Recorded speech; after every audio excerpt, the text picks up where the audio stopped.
When I last left you with the hoop house rebuild in progress, I was about to begin the process of putting on the plastic to enclose the structure and keep an impending snow/sleet storm from filling the space yet again. The strapping, which will hold the plastic to the foundation and door frames, was cut long ago, and I put it under this tarp for safekeeping. The extra work of liberating it from all this snow is yet another reminder to not put off work like this until winter. Another important reminder: I'm still very sick. I went to the doctor a day or so before shooting this video, and he told me he thinks I have stacked viruses, meaning more than one hitting me at once. Isn't that great? Before I can put the plastic over the hoops and attach it to the foundation, I need to do some final prep work. When I built the foundation a few weeks ago, I left the ends a little long. Now I need to cut them so the plastic will not be stretched around them. Rather than cut perpendicular to the hoop house, I'm going to cut on approximately a 45-degree angle.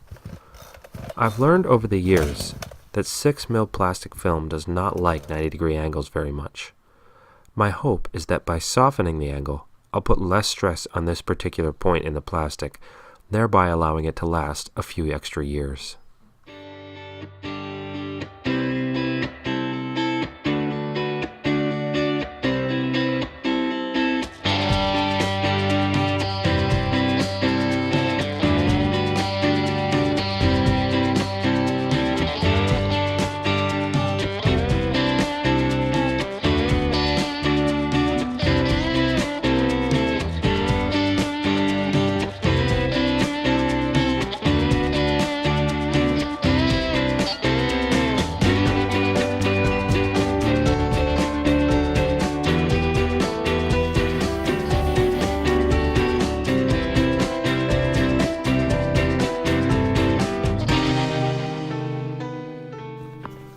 One of the things that makes greenhouse plastic so expensive is the shipping.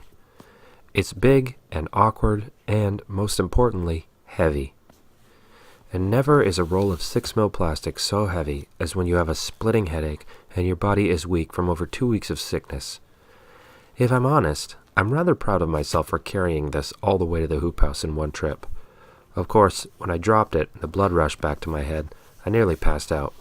But you can't have everything.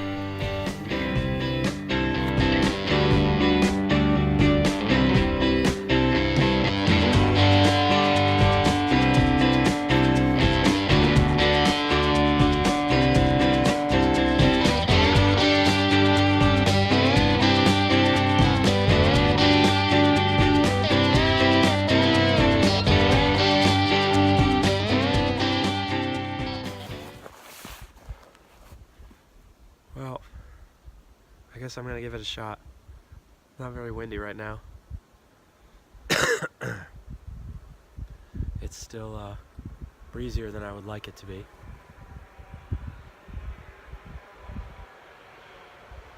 Snowmobilers going by.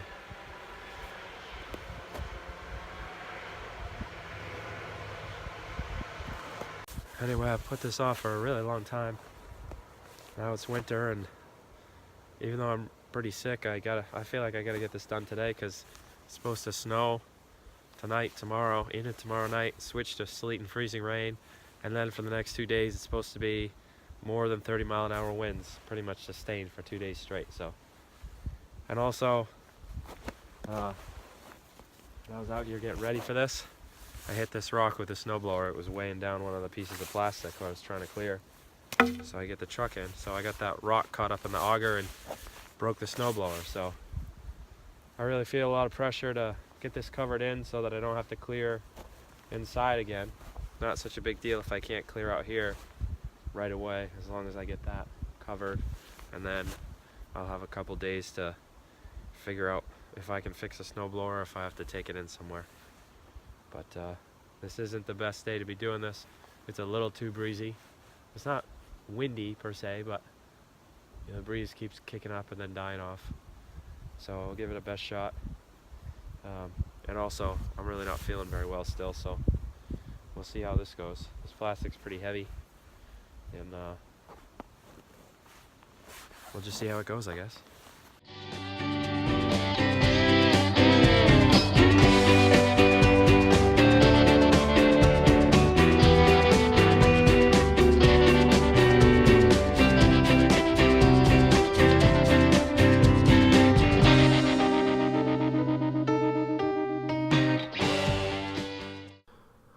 I cannot remember where or from whom I learned this little trick.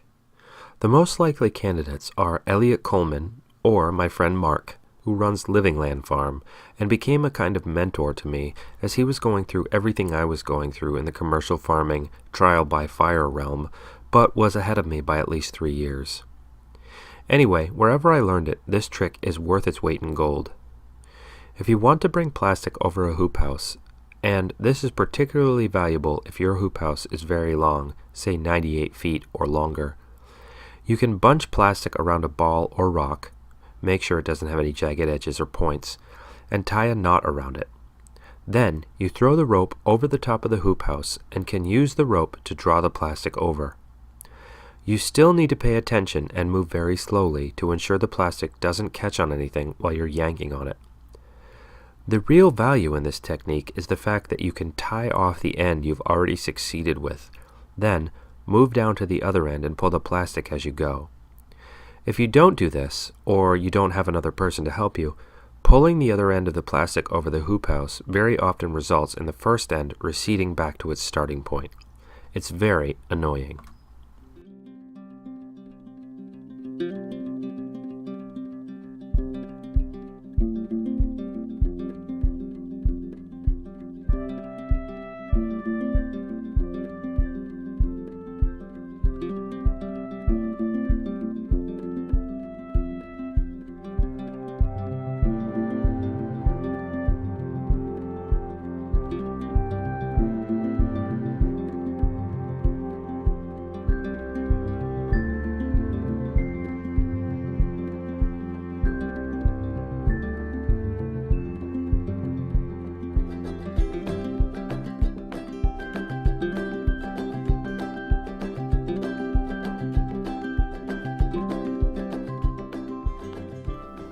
Here's another little tip, and this one, I know the origin.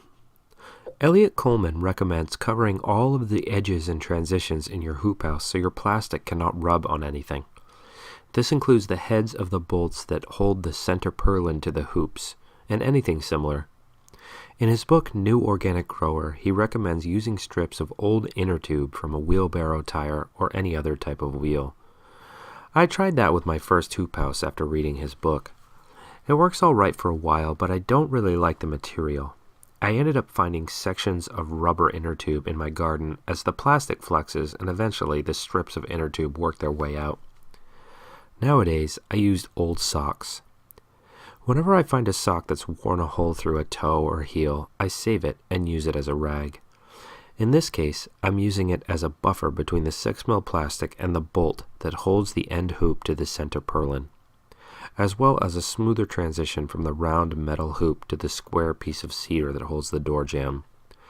And this way, if the sock works its way out eventually into the garden, it's an organic material, namely cotton, and I mind that much less than inner tube, rubber, in my garden.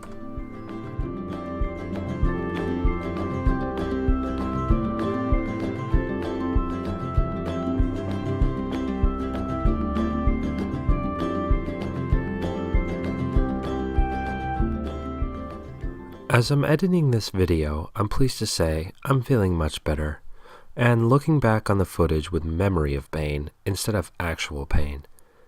The amount of time I spent stooping to contemplate my work is indicative of how terribly I was feeling. Anyone who knows me will recognize this. I don't sit still very well, and I can't stand to be doing nothing. But on this day, I found it necessary to stop frequently, just to get my head to stop ringing like a struck bell every time I went from standing to squatting, or vice versa.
Alright.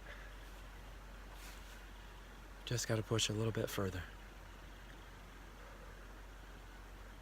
I gotta put one more piece of strapping on this south end door. And then put a few more screws in on this side, I think. It was pretty light over there. And then the last thing I need to do, well, the penultimate thing I need to do is put the anchors on. So the anchors are all in, but they're not attached to the foundation because there's been no reason to have them attached up until now. But now that the plastic is on, this thing's like a big sail just waiting to take off. So I'm gonna put the attach the anchor attach the anchors to the foundation with some punch hole strapping. And then the last thing I need to do is pick up all this stuff since it's gonna snow tonight. I will eventually fix my snowblower. I don't want to catch any of this wood or screws or anything inside of it, so just got to pick up. Gonna be a hard half an hour push here. I'm pretty exhausted.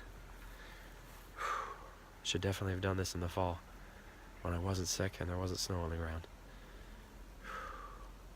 Here we go.